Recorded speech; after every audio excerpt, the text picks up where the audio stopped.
Nggak usah, biar aja. Aku mah nggak perlu terkenal. Bosan sih bosan. Ya. Oke, udah.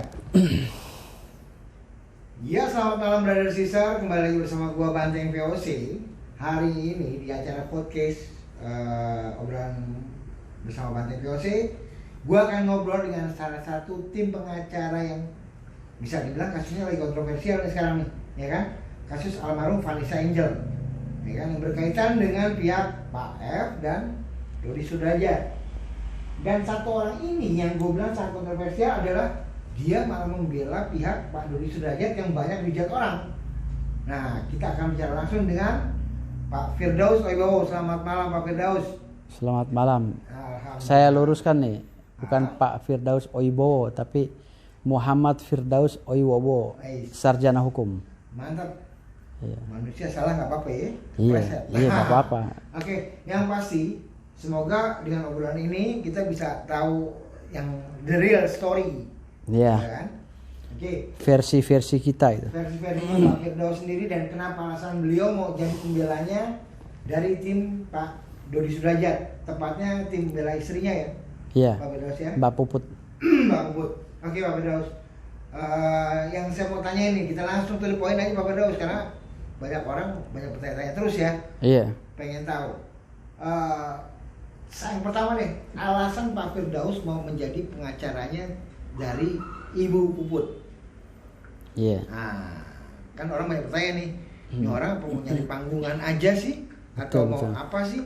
Karena setahu saya Pak Firdausnya adalah pertama dia seorang aktor, dia pemain sinetron. Kalau bicara panggungan udah puas kali Pak ya. Dari tahun 90 main film. Main film dari tahun 90. Terus ngeband rock. Nah, sempat jadi mau jadiin ini ya, masuk ke Stinky ya. Stinky pernah jadi vokalis Stinky. Tapi nggak jadi, saya nggak mau. Sayanya nggak jadi. Oh, oke Pak, mau tanya nih Pak Firdaus. Alasan Bapak nih malah membela tim yang selama ini dihujat orang-orang, yang dianggap salah, dianggap tim halu, itu apa Pak? Ini awalnya saya bergabung dengan Pak Dodi Sudrajat dengan Mbak Puput itu memang dari kawan-kawan wartawan ya. Awalnya menghubungi saya bahwa Pak Dodi Sudrajat membutuhkan pengacara yang memang biasa di dunia entertain dan biasa mengcounter perihal-perihal yang sedang viral ya. Karena mereka mencari figur itu nggak ketemu. Kemarin sempat juga saudara kita, rekan kita yang menangani itu, Pak SK ya. Pak SK akhirnya dia mundur karena mungkin pertimbangan beliau ya sebagai advokat ya. Dampak sosialnya mungkin memang terlalu besar sekali sih menangani permasalahan ini. Namun di sini saya melihat lagi, saya sebagai seorang lawyer atau pengacara tidak boleh memilih-milih klien. Kita harus siap ditempatkan di mana saja selama kita masih berkaitan langsung dengan kuasa tersebut gitu. Artinya di sini yang pertama saya lihat itu dulu, saya sebagai lawyer, gimana caranya kita bisa menegakkan keadilan seadil-adilnya sehingga bisa bermanfaat bagi klien kita ke depannya gitu.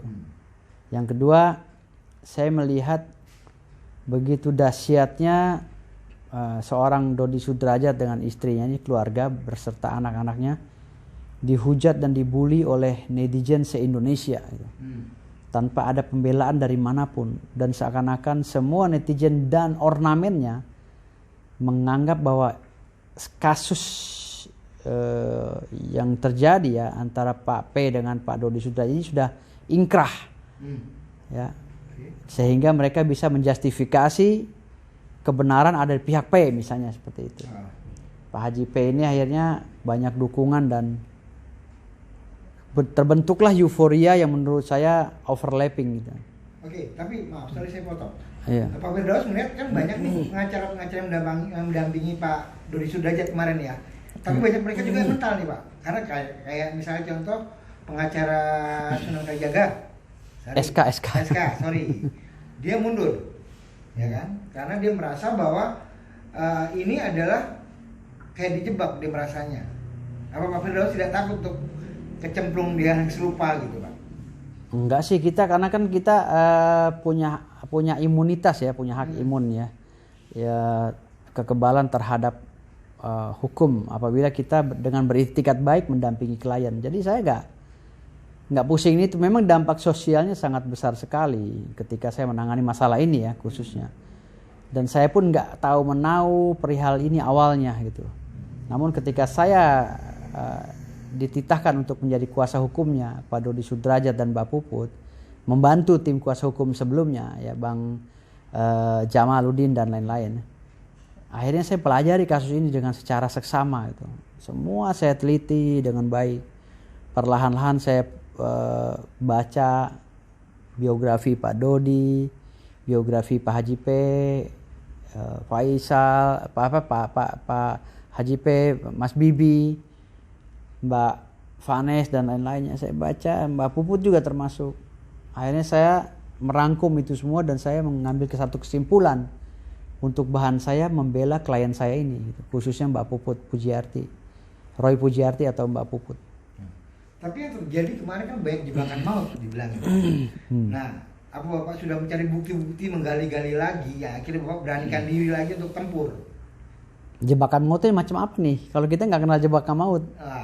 Kalau kita ini kan istilahnya lo jual gue borong kan gitu. Kalau saya kan semboyan saya dari dulu gitu. Lo jual gue borong.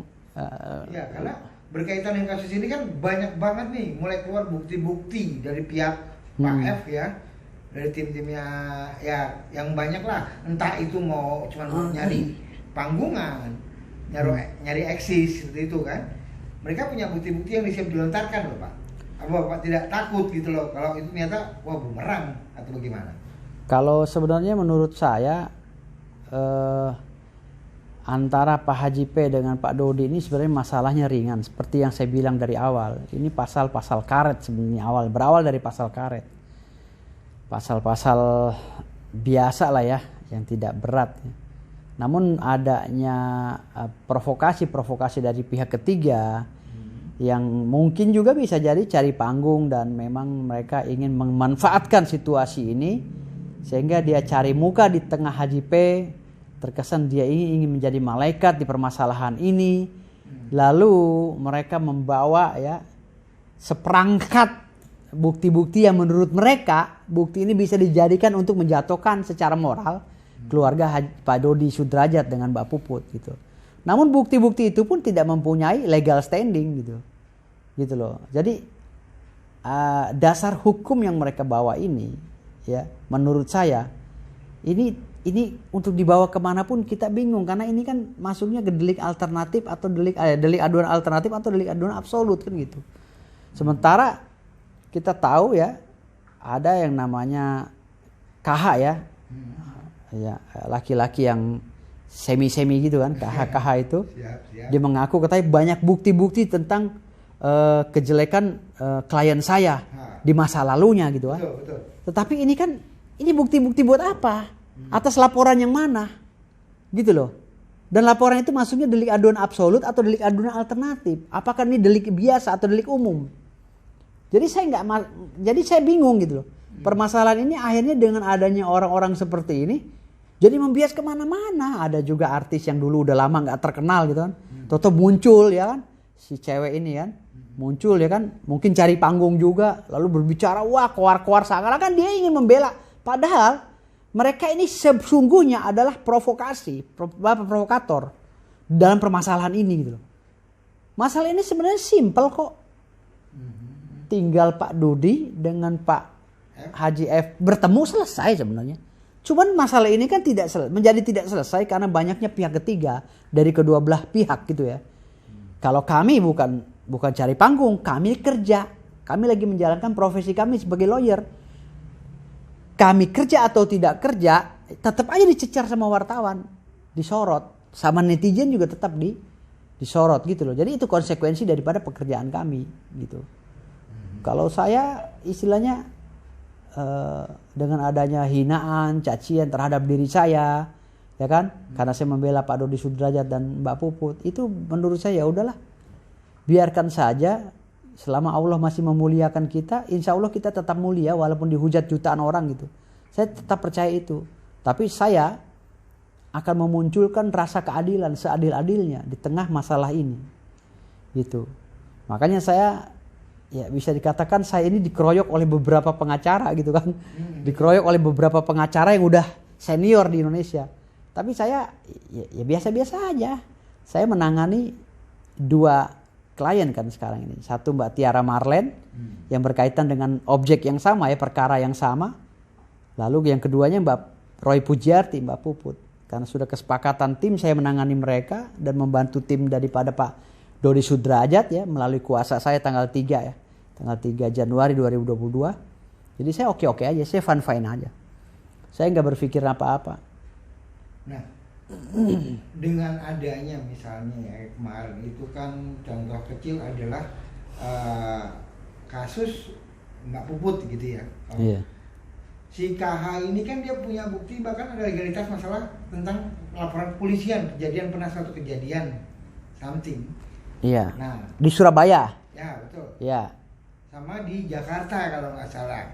Iya. Ya itu harus dibuka sama dia. Kejadian apa dan siapa yang melaporkan harus dibuka. Karena kita tahu KH ini sekarang ini udah nggak bicarain masalah Gala lagi, udah nggak bicarain masalah Haji F. Kita tahu sekarang ini. Kemarin dia lagi di podcast, dia bicara masalah pribadi dia yang berhubungan intim ya, pacaran dengan aktor laki-laki, ya kan? Dengan pejabat misalnya kan seperti itu. Kan ini menjadi blunder akhirnya. Dan akhirnya mengedukasi masyarakat yang dengan hal yang negatif-negatif seperti ini. Sementara kita tahu bahwa hubungan sesama jenis itu dilarang di Indonesia gitu kan. Karena hal yang tabu. Tapi ini dia mencoba mengiklankan ini gitu kan. Mempromosikan ini bahwa ini legal loh, legal. Menurut saya ini menjadi presiden buruk bagi dunia penyiaran Indonesia. Makanya saya sangat tekankan sekali kepada Bapak Johnny G. Deplet ya, Kemenkominfo, agar menyortir siaran-siaran seperti ini. Ini untuk bahasa saya untuk yang kesekian kalinya untuk Pak Johnny G. Deplet gitu. Nah, berarti bisa dibilang semua ujung-ujungnya sama ya. Berarti untuk lompatan pansos begitu kan? Iya, cari panggung. Cari panggung. Gala itu objek apa ya? Objek yang menjadi korban menurut saya. Contoh seperti ini. Gala ini kan baru beberapa hari saja dioperasi. Dan kita belum mendengarkan keterangan ahli ya, dari dokter ahli. Apakah kondisi Gala ini ke depan nanti matanya ini akan baik-baik saja atau tambah parah. Sementara kita lihat di media sosial Gala ini diteng-teng sana, digendong ke sana, digendong ke sini, oke lah. Sekilas kita melihat Gala ini sedang diberikan kasih sayang. Tetapi kan anak ini gak bisa bersuara. Gak tahu apa yang mau diomongin sama dia. Dia hanya tahu ketawa, menangis. Tapi kita gak tahu bagaimana perasaan dia, rasa sakit dia ada enggak di mata dia ini. Gitu loh. Kalaupun memang pembahasan tentang Gala ini ingin dimunculkan di televisi. Tapi Galanya diobatin lah. Gitu loh. Jangan datang yang satu gendong Gala besok endorse. Ya kan? Yang satu lagi datang gendong Gala, Gala Sky digendong-gendong masuk media, besoknya udah endorse lagi. Ini udah bukan cerita Gala lagi. Gala itu menjadi objek, ya, kasarnya menurut saya eksploitasi anak, ya, menjadi objek untuk keuntungan pribadi. Akhir-akhirnya secara kasat mata ya, menurut penilaian saya. Berarti sama dengan ini ada kejadian baru nih ya, kemarin yang dibilangnya pengeroyokan. Iya. Datang padahal untuk ke Ancol. Iya. Tahu-taunya di situ nih, maaf, bukan saya menyerang pihak Pak Firdaus ya. Tahu-tahu di situ Mayang itu adalah hari pertama dia podcast. Dia nongol di YouTube, dia podcast dia pertama kali saat dia datang ke sana. Apakah itu tidak sama aja? Dari semua pihak ini sama ujung-ujungnya, Pak. Ya kalau bicara seperti itu udah individu masing-masing ya. Saya kan berbicara perihal Gala ini, Gala. Terlepas itu yang ngegendongnya siapa, yang mencari untungnya siapa, itu whatever lah gitu. Okay. Yang jelas apa yang saya omongin ini general, ya. Jadi semuanya, baik dari kubunya Pak Dodi Sudrajat atau Pak Haji F ya. Yang jelas sekarang ini Gala ini menjadi objek yang harus dipikirkan ya secara detail oleh negara. Harus selamatkan Gala dulu, diselamatkan di negara Gala ini. Gitu loh. agar tidak berlarut-larut dieksploitasi atau dimanfaatkan untuk jadi bahan panggung gitu. Karena apa? Bagi saya nggak penting banget gala itu dimunculkan di TV. Lebih baik dia ditaruh di rumah, diobati secara psikologis ya, atau secara apa ya? Secara kedokteran lah ya. Kita lihat lagi masa lukanya bagaimana. Ini belum, si gala itu lagi digendong-gendong di media sosial, matanya masih biru loh ini. Itu yang saya pikirkan. Saya hari ini berbicara masalah gala untuk kepentingan gala, bukan untuk kepentingan kakek-kakeknya atau nenek-neneknya atau ponakan-ponakan atau sepupu-sepupunya atau om-omnya, bukan. Oke, kita bicara bahwa Pak Firdaus ini membela kepentingan gala. Gala. Oke, tapi bagaimana dengan kasus asuransi yang punya gala yang ternyata kata sudah diambil dengan Dodi? Asuransi itu ya diberikan oleh almarhum Vanessa Angel kepada orang tuanya. Diberikannya ternyata ahli waris, kan asuransi kan ada ahli waris ketika dia meninggal ya. Ahli warisnya ternyata bapaknya dengan Dek Mayang. Nah, hal itu kan yang harus diterima secara dewasa sebenarnya oleh Haji P. Karena udah haknya, mungkin ada rasa sayang dia kepada orang tuanya, mungkin ini bakti dia sebagai anak. Cuman ini yang bisa diberikan ya kalau dia suatu saat meninggal. Kan ada gini loh. Kalau berbicara masalah hak asuh, dengan adanya ya pemberian hak waris terhadap asuransinya gala atau asuransinya Vanes, itu tersirat di situ bahwa suatu saat apabila saya tidak ada di dunia ini, tolong bapakku rawat anak saya Gala Sky. Ini asuransinya. Seperti itu loh. Karena hukum di Indonesia tercatat dan tertulis. Bukan berdasarkan opini. Kalau yang berkembang saat ini kan di pengadilan opini semua, tidak ada yang tercatat berdasarkan video-video yang nggak jelas, gitu loh. Video itu tidak bisa dijadikan alat bukti, gitu loh. Itu hanya petunjuk sebenarnya, hanya petunjuk dan tidak kuat. Yang kuat itu adalah bukti bahwa pengakuan seorang Vanessa Angel terhadap orang tuanya, pengakuan untuk suatu saat untuk mengurus Gala Sky. Dari mana buktinya? Dari kontrak, dari sign kontrak dia dengan si asuransi tadi, gitu loh. Asuransi tadi tertulis dan tercatat bahwa pemilik asuransi tersebut apabila Vanessa meninggal adalah Gala, tapi warisnya bapaknya dengan Mayang. Artinya secara tersirat dan tersurat, Vanessa Angel telah menghibahkan atau melimpahkan hak perwalian atau hak asuh mutlak kepada Pak Dodi dan Mayang. Tertulis loh. Tertulis itu bukti otentik itu. Tertulis yang diperjanjikan ya di dalam perjanjian notaris asuransi ya. Gitu. Itu tertulis. Secara de facto dan de jure sebenarnya hakim pengadilan itu udah nggak perlu tanya-nanya lagi. Patokannya itu aja. Asuransi. Gitu. Kalau bicara masalah bukti petunjuk, adanya bahasa-bahasa Vanessa, oh nanti ini tolong dong. Nah ada video yang beredar kan, tolong dong. Itu kalau saya ini kenapa-napa anak saya simpen di suami saya atau mertua saya misalnya begitu kan. Itu kan bahasa situasional yang tidak bisa dijadikan pegangan. Gitu loh. Karena tidak tertulis dan tercatat, hanya bahasa-bahasa sifatnya ya intermezzo. Bukan bahasa sifatnya sementara lah. Situasional pada saat itu. Mungkin dia lagi senang sama suaminya, lagi senang bapaknya, dia telepon pada saat diwawancara oleh TV misalnya.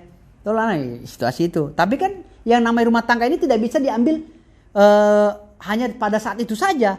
Banyak bukti-bukti lain. Misalnya rumah tangga ini harmonisnya dalam 5 tahun ini hanya 3 tahun harmonis, 2 tahunnya gebuk-gebukan. Kan bisa jadi itu namanya kan situasi rumah tangga ini kita nggak bisa prediksi ya. Orang luar tidak bisa melihat, hanya orang dalam yang mengetahui ini. Gitu loh. Oke. Nah, ini juga berkaitan ada pertanyaan dari netizen juga. Iya. Mengenai pertanyaan statement dari Pak Firdaus soal virginity. Iya, virginity ya. Itu gimana Pak? Kok Bapak juga langsung minta maaf? Apa itu salah ngomong atau apa nih biar jelas nih? Jadi jangan salah sangka sampai menuduhnya pengacara nggak ini pelin-pelan lagi. Iya, sebenarnya begini. Pada malam itu pada sore itu saya ditelepon oleh media untuk bertemu di Pondok Indah. Saya siapkan tempat mereka di McD sore-sore. Pertanyaannya pun nggak disiapkan oleh mereka, sama seperti ini, pertanyaannya nggak dipersiapkan, pertanyaan-pertanyaan mendadak kan. Lalu saya rencananya mau wawancara di McD itu, ada salah satu stasiun TV dan media online. Akhirnya ketika kami buka kamera ditegurlah oleh security di situ dengan pramusaji di situ. Pak, tolong jangan pasang kamera di sini. Karena ada aturannya sekarang yang terbaru, masa Covid ini nggak boleh. Oh gitu ya. Akhirnya bingung kita, sementara situasi di luar masih gerimis. Betul. Saya bilang sama wartawan, ya udah di mobil saya aja. Kita di mobil saya wawancara. Nah, wawancara, masuklah ke mobil saya.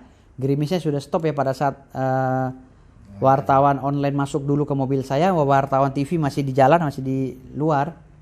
Akhirnya dia wawancara saya. Nah, wawancara majalah media online inilah yang bikin saya kepleset, karena beliau bilang kan wawancara jangan lama-lama. Gitu loh, durasinya bang, katanya gitu kan.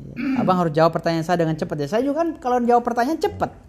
Gitu loh. Jadi ya bahasa virgin itu ketika ditanya perbandingan antara keluarga yang berhak mendapatkan apa sih hak asuh itu sebenarnya siapa kan gitu. Ya gue bilang ya kalau yang berhak ya yang mendidik anaknya dengan baik kan gitu. Kalau kacamata gue, Haji Faisal, Haji F dengan Pak Dodi, kalau dibanding-bandingin pergaulan anak ini, yang satu pergaulan Pak Dodi kan masih, gue mau ngomong masalah polos, ya saya mau ngomong masalah polos, tahu keceplosan yang ada di otak saya virgin gitu. Maksudnya itu masih natural gitu loh. Jadi saya salah sebut, wah kok jadi virgin gue, ya, begitu. Juga tahu ya, iya. Alasannya apa? Iya. Dan saya ditanya oleh media yang berbadan hukum, jadi saya nggak takut gitu loh. Akhirnya apa? Kok saya bilang kok jadi bahasa virgin, saya telepon wartawannya, virgin nih. Lalu judulnya kan sebenarnya kan pertanyaan mereka itu untuk pengacara yang sedang dekat dengan Dodi. Kok jadi pakar hukum judulnya gitu loh. Makanya saya bingung, saya protes kan. Kok gue jadi pakar hukum nih? Kan gue bilang, iya kan gue ini jadi temannya pengacara yang dekat sama Dodi. Oh ya bang, ntar saya ganti. Gantilah dia jadi praktisi hukum. Itu dasarnya di situ awalnya. Iya. Bukan statement yang bahwa itu adalah konotasi negatif. Enggak, itu statement itu bahwa keluarga Pak Faisal pergaulannya udah glamor, udah kalau menurut pandangan saya sebagai orang di luar itu hedonis atau apa. Sementara keluarganya Pak Dodi ini masih virgin gitu kan, masih polos, masih natural gitu. Tapi saya nyebutnya virgin gitu. Pada saat itu saya nyebutnya kata virgin itu kedudukannya di keluarga Pak Dodi. Ketika saya nyebut ke keluarga Pak Faisal, itu nyebutnya hedonis dan glamoris gitu loh. Jadi saya tidak menyebut kata virgin itu di pergaulan keluarga Pak F lah gitu. Gitu. Gitu. Nah, kembali lagi tadi statement Om bahwa yang bisa menyelesaikan masalah ini adalah Pak Dodi dan Pak F, Haji F. Betul? Iya, mereka sendiri. Nah, tapi kenapa saat datang kemarin ngajak ke Ancol itu harus didampingi pengacara? Sebenarnya begini. Saya pada satu hari sebelum datang, sebelum ada acara ini, besoknya, sebelum besoknya datang ke rumah Pak Faisal, saya dibilangin, bang besok ikut ya kita jalan-jalan sama Gala, gitu kan? Oh jalan-jalan, oke kemana ke Ancol? Yuk. Saya seneng kan, namanya saya juga sayang sama Gala kan, mau ketemu gitu, mau gitu kan, cuman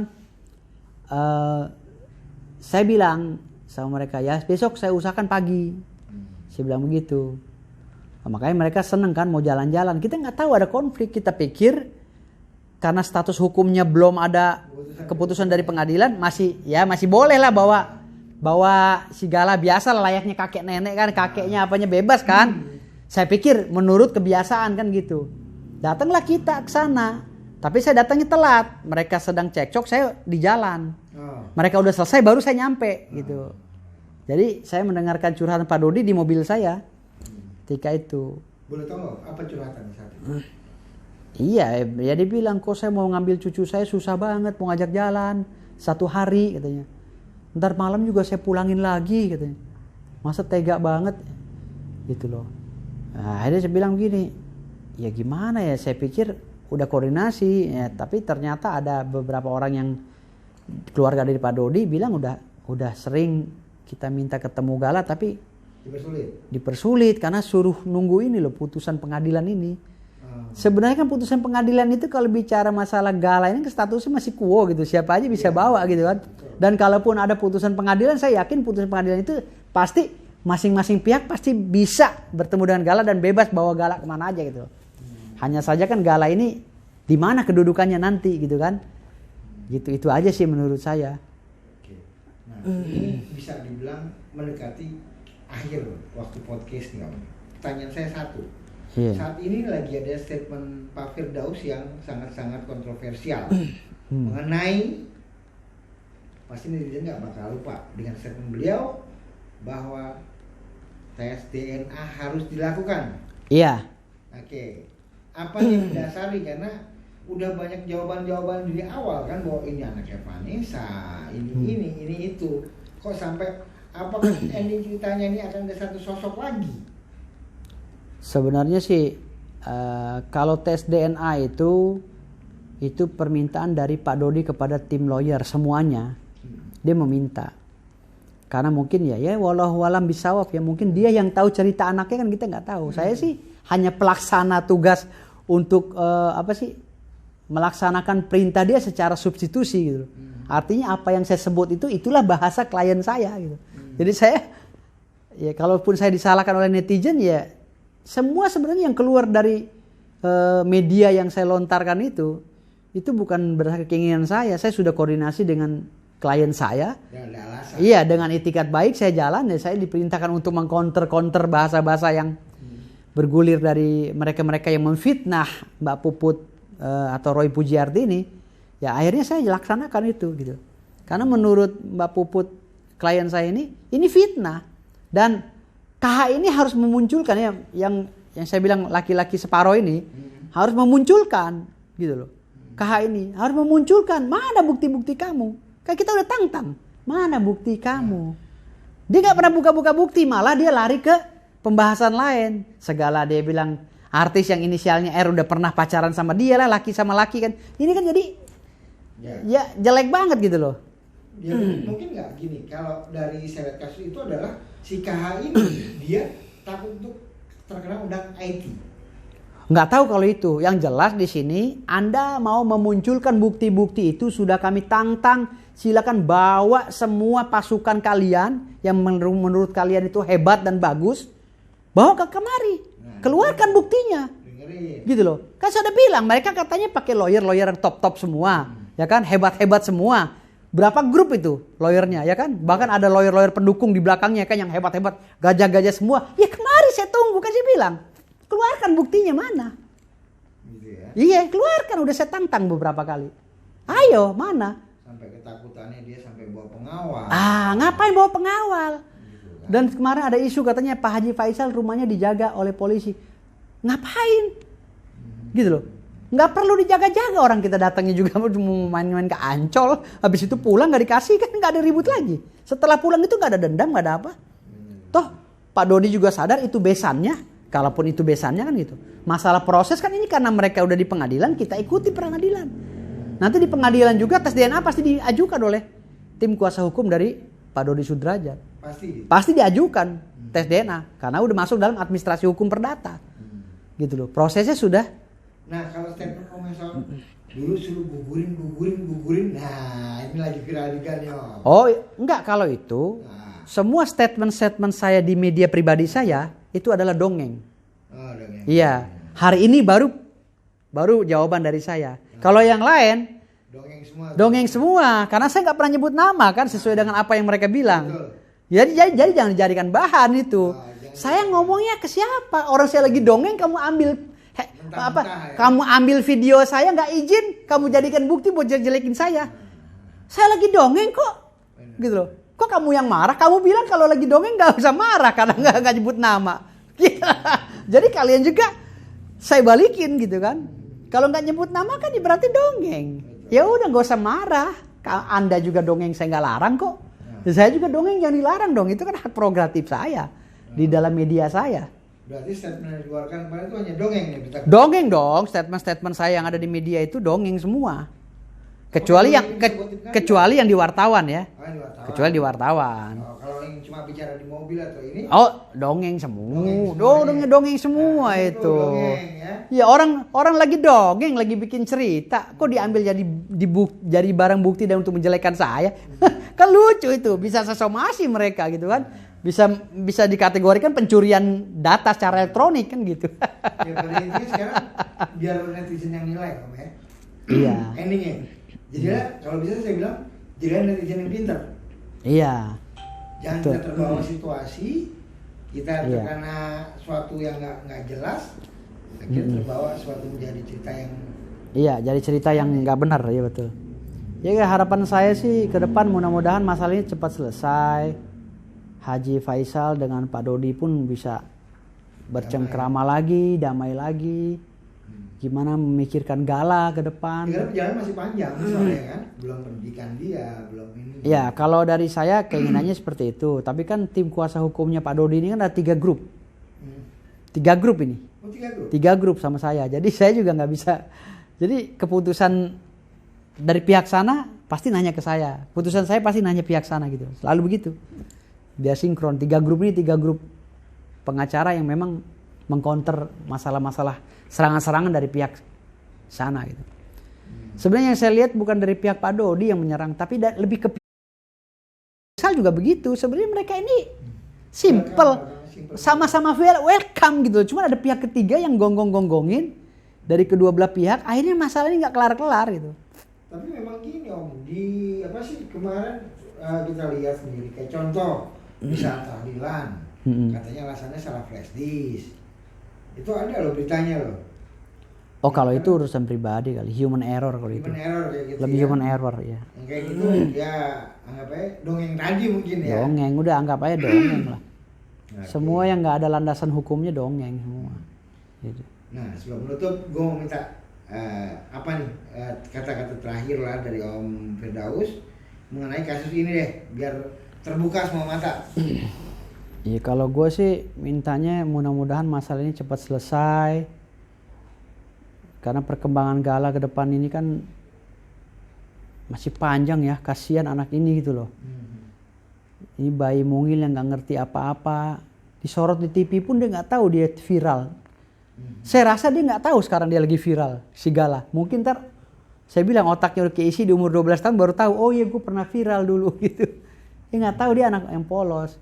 Dan yang kedua, gue pesan sama kedua belah pihak ya, Pak Haji F dengan Pak Dodi Sudrajat, udahlah akhiri masalah ini. Dan kalaupun memang mau bermasalah terus, si Gala jangan dimunculkan di media sosial. Karena jejak digital itu membuat anak nanti mentalnya jatuh. Dan yang ketiga, saya minta kepada Komnas Perlindungan Anak, ya Pak Sirait itu tolonglah bijaksana gitu, jangan berat sebelah. Kalau menurut saya ini berat sebelah gitu. Dan jangan pakai emosi karena ini kita bicara anak kecil. Kalau bicara anak kecil, Pak Sirait juga jangan emosi. Biasa aja layaknya orang-orang yang memang mempunyai mental untuk mendidik anak ya, mental dan moral untuk mendidik anak, ya, anak kecil gitu. Ya guru TK kan contohnya gitu kan, sebandel-bandel apa anak TK kan dia nggak bakal marah. Contohnya anak kecil berantem bapak ibunya nggak usah ikutan. Nggak usah ikutan. Contoh kayak gini, Kak Seto. Kak Seto tuh sebenarnya cocok tuh untuk ketua Komnas, ya Komnas Perlindungan Anak Indonesia. Sebenarnya cocok tuh Kak Seto, karena orangnya nggak pernah emosi, nggak pernah ribut, nggak pernah apa, dan sama anak itu mengayomi gitu. Sebenarnya itu usulan saya aja di pemerintah gitu. Mudah-mudahan didengar gitu kan, agar ketua KPI ini diganti lah, ya kan, ganti aja gitu kan, dengan orang yang layak. Itu sih dari saya. Itu aja ya. Iya. Oke, terima kasih udah dari Caesar buat dulu podcast hari ini. Dan kalau mau tahu nanti karena ini akan gue tutup di live FB gue, bisa langsung tonton lagi di YouTube gue di Jaws Pro. Respect semuanya, selamat malam Pak Firdaus, terima kasih untuk waktunya. Malam. Assalamualaikum warahmatullahi wabarakatuh. Oh ya, ini juga akan gue tayangin di Intel Media TV. Intel Media TV ya. Oke, siap. Nanti gue akan share linknya ya. Ya, oke. Oke, siap. Siap. Ya.